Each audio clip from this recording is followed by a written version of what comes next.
Somebody shout hallelujah. Hallelujah.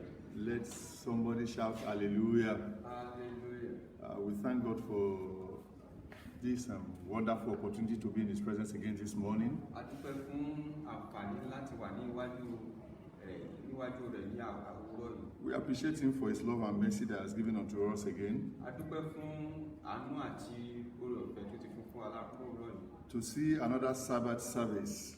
Láti lè rí ìsìnsinmi mìíràn. The Bible says that it is not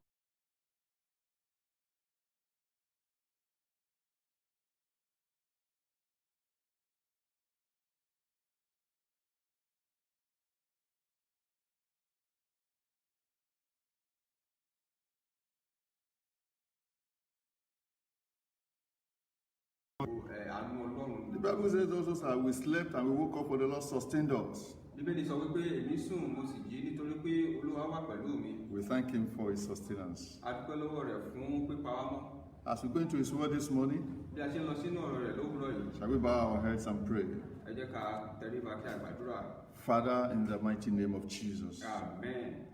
Our Lord, our God, we just want to thank you again for this special day, a day that you have made, a day that you have sustained us to see again.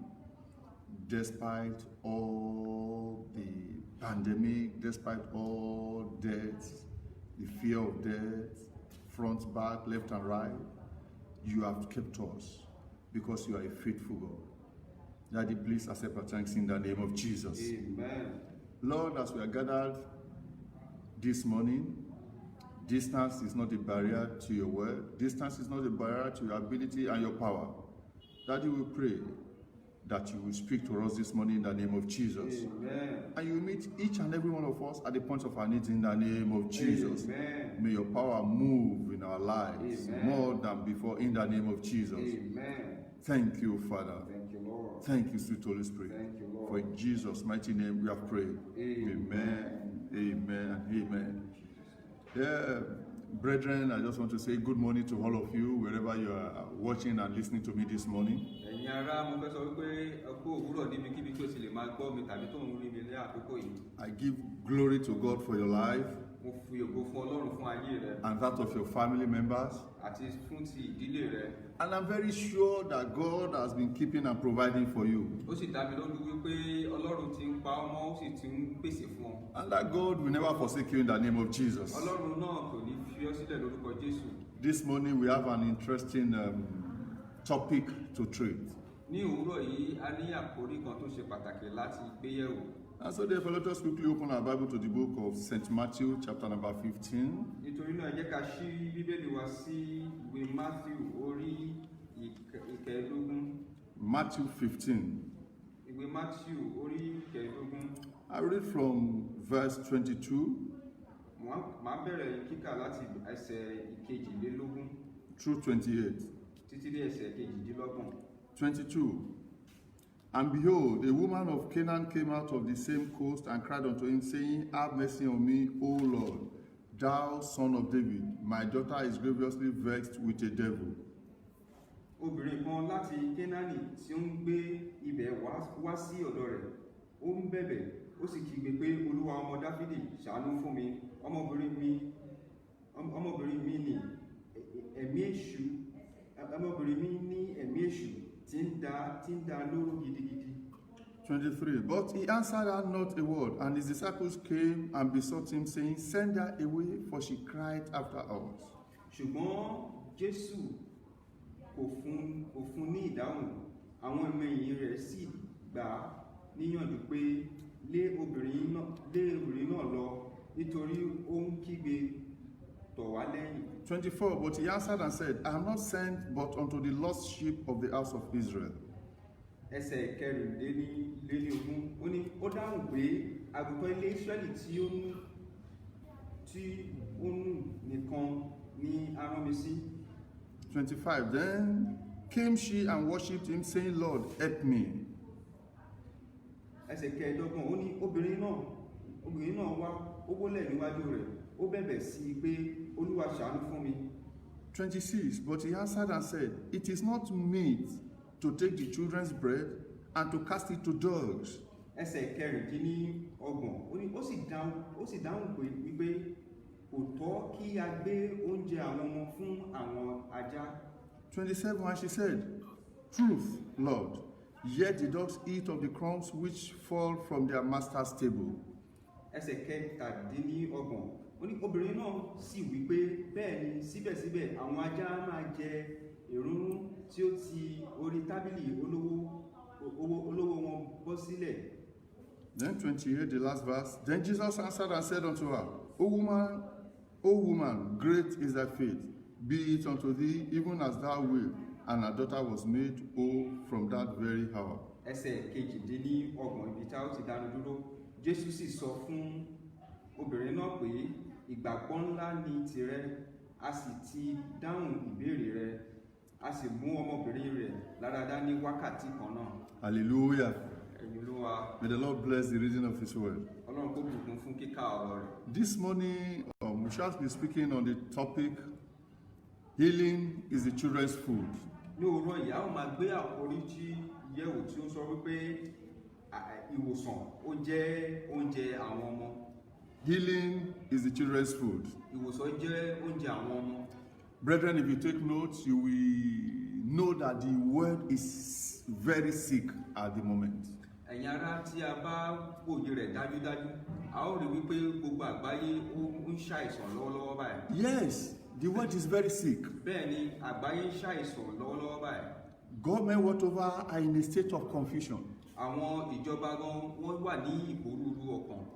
When some will say we want to open, the other one will say we want to lock down. Nígbà tí àwọn kan bá ní pé a fẹ́ ṣí àwọn ènìyàn sílẹ̀, àwọn ẹlòmíràn máa ní pé a fẹ́ kí wọ́n wà nínú ilé wọn. Both scientists and health officers are even confused. They are speaking from both sides of the mouth. Àwọn tó jẹ́ onímọ̀ ìjìnlẹ̀ bákan náà, wọ́n jẹ́ àwọn tí wọ́n pé wọ́n ní ìpòrúurú bákan náà nítorí wípé wọ́n mọ ohun tó ń ṣẹlẹ̀ gan dájúdájú. And this has affected all living things, all living souls. Eléyìí ti wá mú ó ti fara pa ó ti fa àwọn gbogbo ènìyàn tí wọ́n ń gbé lórí àlàyé, ó ti jẹ́ ohun tí ó ti pa wọ́n lára. Both believers and unbelievers. Pẹ̀lú àwọn tó jẹ́ onígbàgbọ́ àti àwọn aláìgbàgbọ́. The rich and the poor. Àwọn tí ó jẹ́ olówó àti tálákà. Kings and slaves. Àwọn ọba àti àwọn ẹrú. Leaders and followers. Àwọn tó jẹ́ adarí àti àwọn ọmọlẹ́yìn. In an unimaginable proportion, it has affected everybody. Ní ọ̀nà tí ó lágbára, ó ti fara pa àwọn ènìyàn lára. I mean, sneezing is a natural occurrence, but you can't sneeze again with ease. Sínsín jẹ́ ohun tó jẹ́ pé ó ṣeéṣe kó ṣẹlẹ̀ nígbà ṣùgbọ́n nísìnyí o kò lè sí bí ó ṣe wọ́n mọ́. You can't even cough the way you want. O lè wúkọ́ bó ṣe wọ́n mọ́. You wash your hand per second. O ń wọ ara rẹ ní gbogbo ìgbà. You can't breathe briefly. You have to put something to cover your nose. O lè mí dáradára mọ́, o ní láti fi kan bomú rẹ. The world is very sick. Gbogbo àgbáyé wà láì nínú àìsàn. Even the Church of God has not congregated for about 20 weeks now. Ṣùgbọ́n bákan náà àwọn ìjọ Ọlọ́run bákan náà tó yẹ pé wọ́n ti ní àǹfààní láti kórajọpọ̀ fún bí ọ̀sẹ̀ ogún ọ̀sẹ̀ báyìí. Because year 2020 is in a state of convulsion. Nítorí pé ọdún 2020 ó ń dàbẹ́ ní ó ṣe bí ọmọ tó ń dákú lọ. But I pray for you this morning. Ṣùgbọ́n mo gbàdúrà fún olóòwúrọ̀ yìí. That Lord who has been keeping you since the outbreak of this pandemic will continue to keep you in the name of Jesus. Ọlọ́run tó ti ń pa ọmọ láti bẹ̀rẹ̀ àjàkálẹ̀ àrùn yìí yóò máa pa ọmọ bákan náà sí síwájú. From the topic that we have this morning, we have three things to consider. Pẹ̀lú àkòrí tí a nílò òwúrọ̀ yìí, àwọn nǹkan mẹ́ta tí a fẹ́ gbé yẹ̀wò. A. Children. Àkọ́kọ́, àwọn ọmọ. Who are the children of God? Ta ni àwọn ọmọ Ọlọ́run? And who are qualified to be called the children of God? Àwọn wo ni gan ló yẹ kí a máa pè ní ọmọ Ọlọ́run? In the book of John, chapter number 1, verse 12, the Bible says, "But as many as received him, to them gave he power to become the sons of God, even to them that believe on his name." Nínú ìwé Jòhánù orí kìíní ẹsẹ̀ 12, Bíbélì sọ wípé fún gbogbo àwọn ènìyàn tí wọ́n gbàgbọ́ ni ó fún ní agbára láti jẹ́ ọmọ Ọlọ́run, pàápàá jùlọ àwọn tí wọ́n ti gbàgbọ́ nínú orúkọ rẹ̀. It is very possible that you are hearing me this morning and you are yet to accept him as your Lord and Savior. Ó ṣeé ṣe fún ọ láti máa gbọ́ mi lóòrọ̀ yìí kí o sì máa tí ìgbà gẹ́gẹ́ bí Olúwa àti Olùgbàlà rẹ. That is not a problem. Ìyẹn kì í ṣe ìṣòro rárá. Because I'm very glad to announce to you Nítorí inú mi dùn láti kéde rẹ̀ fún ọ wípé that the Lord loves you. Ọlọ́run fẹ́ràn rẹ. And he has declared a decree in Psalm 2 verse 7. Ó sì ti sọ ọ̀rọ̀ kan, ó ti pàṣẹ kan ní ìwé orin Dáfídì orin ìkejì ẹsẹ̀ keje. That the Lord has said unto me, Thou art my son, this day have I begotten you. Wípé Olúwa mi sọ fún Olúwa mi wípé lónìí ni ìwọ ni ọmọ mi, lónìí ni mo bí ọ. The Lord has said unto me, Olúwa mi sọ fún mi wípé Thou art my son, ọmọ mi nìwọ jẹ́. this day have I begotten you. Lónìí ni mo bí ọ. So therefore God has declared that he has begotten you, that you are his son, you are his daughter. Ọlọ́run ti kéde rẹ̀ wípé o jẹ́ ọmọ rẹ̀, o jẹ́ ọmọkùnrin rẹ̀, o jẹ́ ọmọbìnrin rẹ̀. Nobody can deny you what the Lord has said. Kò sí ẹnikẹ́ni tí ó lè sọ wípé bẹ́ẹ̀ kọ́ sí ohun tí Ọlọ́run ti sọ. As long as you are ready to accept him this morning. Níwọ̀n ìgbà tí o bá ti ṣetán láti gbà á lóòrọ̀ yìí. He has decreed and declared that you are his child. Ó ti pàṣẹ wípé ìwọ yóò jẹ́ ọmọ rẹ̀. So you are his child in the mighty name of Jesus. Nítorí náà ó jẹ́ ọmọ rẹ̀ lórúkọ Jésù Kristi. Those are the people that are qualified to be called his children. Àwọn ènìyàn tí a lè pè ní ọmọ Ọlọ́run rèé. Everyone who is ready to align his or herself with the declaration that was made in Psalm 2 verse 7. Ẹnikẹ́ni tí ó bá ti ṣetán láti mú kí láti ṣe ohun tí ìwé orin Dáfídì orí kejì ẹsẹ̀ keje sọ. You are qualified to be called a child of God. Ó yege láti lè pè ọ́ ní ọmọ Ọlọ́run. Secondly, we are looking at healing, process of making sound healing. We are looking at healing. Abala kejì òun ni ìwòsàn. Healing is a process of making sound again. Ìwòsàn jẹ́ ohun mímú ènìyàn padà bọ̀ wá sípò lẹ́sẹsẹ. It means the restoration of health. Ó túmọ̀ sí ìmúbọ̀sípò ìwòsàn àmì ìlera ènìyàn. It means to get relief from an unsound or troubling situation. Ó túmọ̀ sí láti rí ìtúsílẹ̀ kúrò nínú ipò àìlera. No matter your sickness this morning, the Lord will heal you in the name of Jesus. Kò jámọ́ kankan ohun tó jẹ́ àìsàn yẹn lórúkọ Jésù lórúkọ yìí Ọlọ́run yóò wò ọ́ sàn lónìí. You will be relieved from that stress in the mighty name of Jesus. Ọlọ́run yóò tú ọ sílẹ̀ kúrò nínú àìsàn náà lórúkọ Jésù. Number 3, we are looking at food. Ẹlẹ́kẹta, à ń wo oúnjẹ. What is food? Kí ni oúnjẹ? Food is nourishment to be taken daily. Oúnjẹ jẹ́ ohun tí a mú láti lè mú èròjà ara ṣe déédé. It is designed by God for our enjoyment, Ó jẹ́ ohun tí Ọlọ́run pèsè sílẹ̀ fún wa láti lè gbádùn rẹ̀. for our nourishment and growth. Fún ìdàgbàsókè wa àti mú mára wa ṣe déédé. And the Bible even talked about food. He said, give us this day our daily bread. That is in Matthew 6:11. Bákan náà, Bíbélì sọ nípa oúnjẹ nínú ìwé Mátíù orí kẹfà ẹsẹ̀ kọkànlá wípé fún wa lóúnjẹ òòjọ́ wa lónìí. If you know the word is sick, like I said earlier, Tí a bá mọ̀ wípé gbogbo àgbáyé wà nínú àìsàn bí a ṣe sọ ṣáájú. and if really the word is sick, Ní òótọ́ tó bá jẹ́ wípé gbogbo àgbáyé wà nínú àìsàn. and I and you are living in this world, Èmi àti ìrẹ́ a sì ń gbé nínú ayé yìí. it means we are at the risk of whatever that is wrong or troubling the world. Ó túmọ̀ sí wípé a wà nínú ewu ohunkóhun tí ó bá ń da níyé láàmú. Oh, no wonder the book of Jeremiah chapter number 9 verse 25 Kò wá yanilẹ́nu bí ìwé Jeremáyà orí kẹsàn-án ẹsẹ̀ kẹẹ̀ẹ́dọ́gbọ̀n bí ó ṣe sọ wípé. says, behold, the days come, Ó ní wò ó ọjọ́ náà dé kánkán. say, I will punish all them which with the uncircumcised. Ni Olúwa wí tí wọ́n fi gbogbo àwọn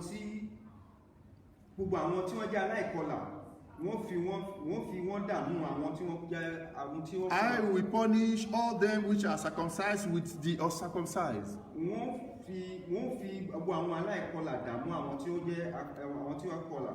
Brethren, the truth is that everybody is troubled at this moment. Ẹ̀yin ará, òtítọ́ ọbẹ̀ ni wípé gbogbo ènìyàn tó bẹ lórí ilẹ̀ ayé yìí wọ́n wà nínú ìdààmú. It doesn't have to do with you are a Christian or you are not a Christian. Eléyìí kò ní ṣe pẹ̀lú bóyá o jẹ́ Kristẹni tàbí o kì í ṣe But Kristẹni. I pray again that our God will keep us in the mighty name of Mo Jesus. gbàdúrà bákan náà wípé Ọlọ́run wa yóò pa á mọ́ lórúkọ Jésù Kristi. Jesus equates healing to food. Jésù Kristi ó fi ìwòsàn ó fi wé oúnjẹ. In the book of Matthew, chapter number 15 that we read earlier, nínú ìwé Matthew orí kẹẹ̀ẹ́dógún tí a kà síwájú verse 26 of it, ní ẹsẹ̀ kẹrìndínlọ́gbọ̀n rẹ̀. Jesus said, "It is not good to take the children's bread and give it to dogs." Bíbélì Jésù sọ wípé kò dára kí a fi oúnjẹ àwọn ọmọ fún àwọn ajá. It is not good to give the children's food to the dogs. Kò tọ́ kí a gbé oúnjẹ àwọn ọmọ fún. It means that healing is the food of the children of God. Eléyìí túmọ̀ sí wípé ìwòsàn jẹ́ oúnjẹ àwọn ọmọ Ọlọ́run. So it is not good to give it to unbelievers. Nítorí náà kò dára kí a gbé fún àwọn aláìgbàgbọ́. Sickness is a devourer. Àìsàn jẹ́ ajẹnirun. It is not just a biological specimen, but a time and destiny waster demon. Kò ń ṣe ohun tí ó ń tako ara ènìyàn nìkan, ṣùgbọ́n ó jẹ́ ohun tí ó máa ń fi àkókò ènìyàn ṣòfò, pàápàá jùlọ nípasẹ̀ ti kádàrá ènìyàn. That's the reason every time he heals, he casts out demons. Èyí ló fà á tó fi jẹ́ wípé ní gbogbo ìgbà tí Jésù Kristi tí ó fẹ́ wòsàn, ó máa ń lé àwọn ẹ̀mí èṣù jáde. Matthew 16:19 says, "They brought unto him as many that were possessed with devils.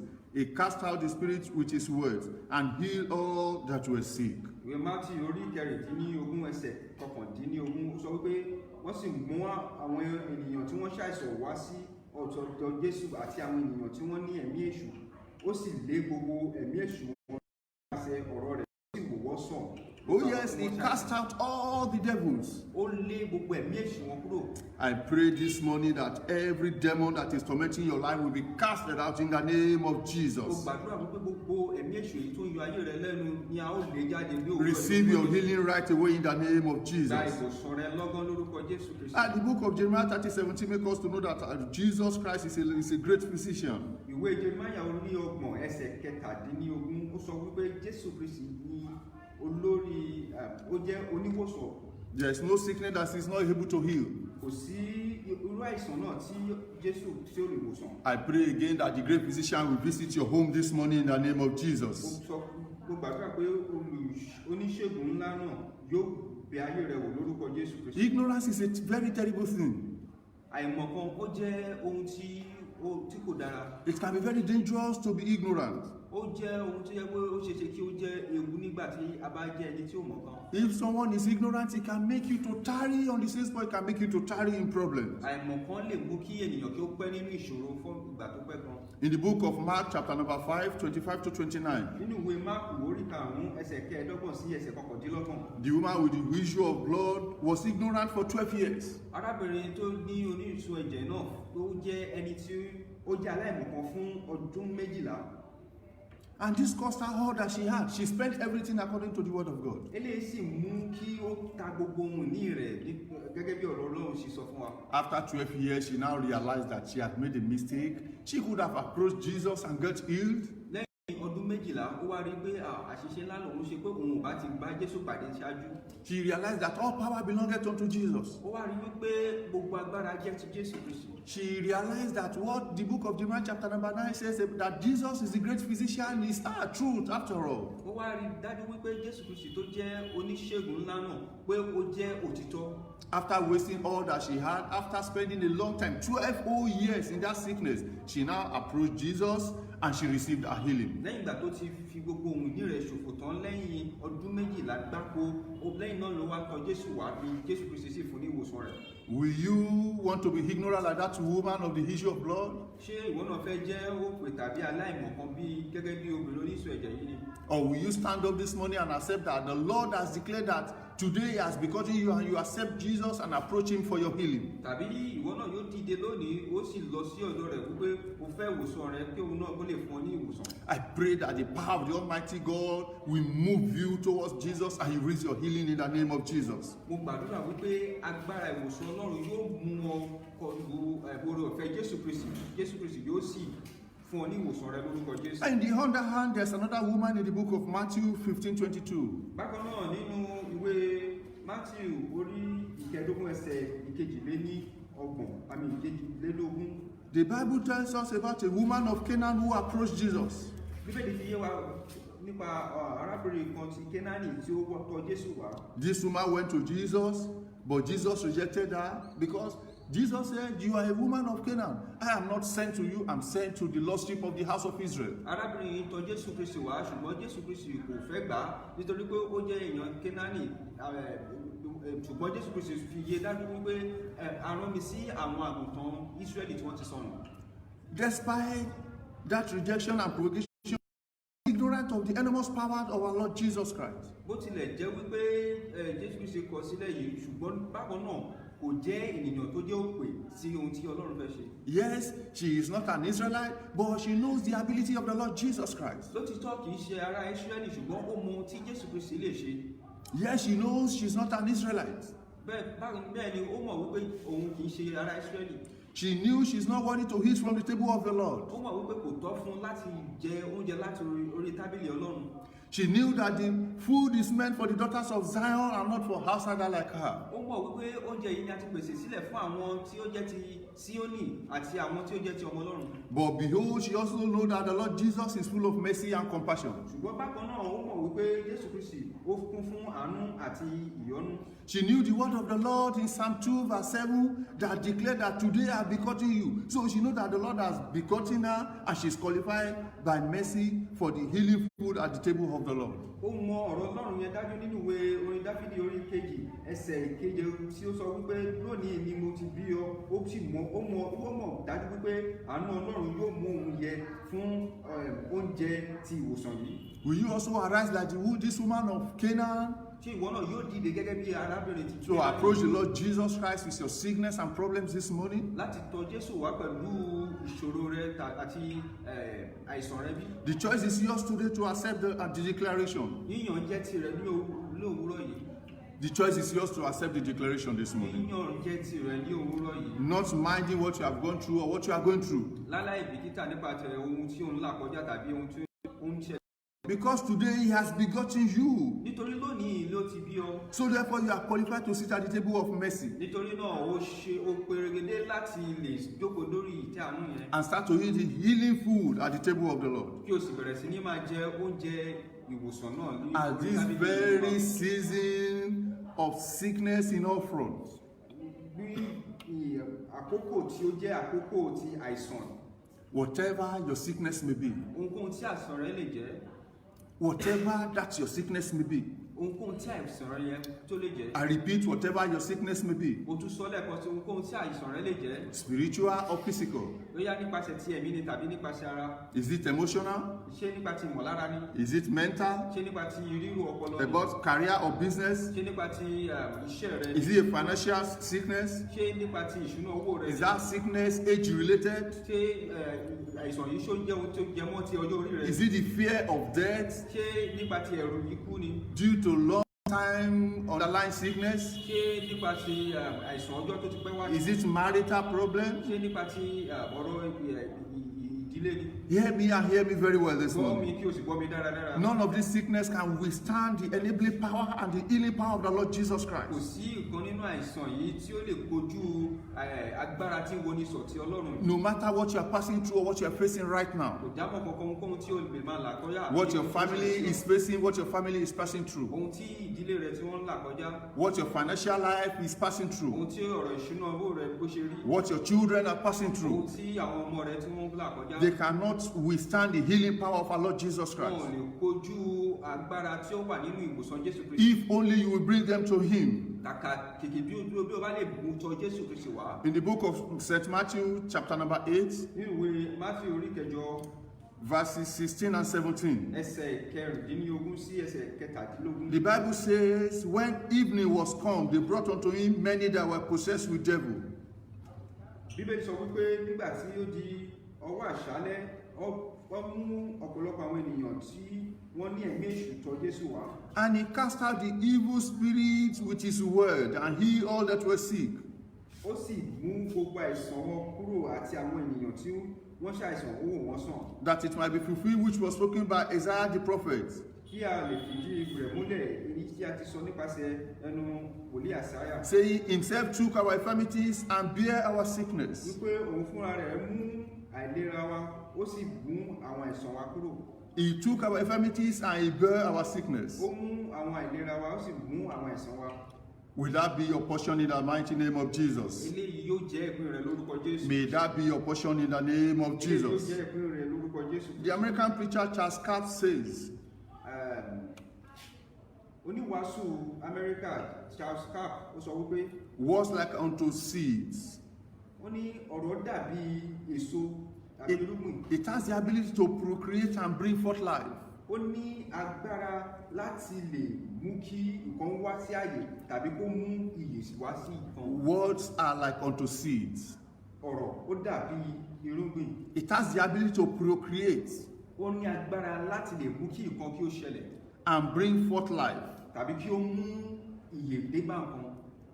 In conclusion this morning, Ní àkótán ẹ̀yin ará, I want to assure you that everything is repairable with faith in Jesus. mo fẹ́ fi yé ọ wípé gbogbo nǹkan ni ó ní àtúnṣe pẹ̀lú ìgbàgbọ́ nínú Jésù. For by faith in Jesus, the elders obtain good report. Nítorí nípasẹ̀ ìgbàgbọ́ ni àwọn alàgbà ni wọ́n gba ẹ̀rí tí ó jẹ́ òtítọ́. Remain calm.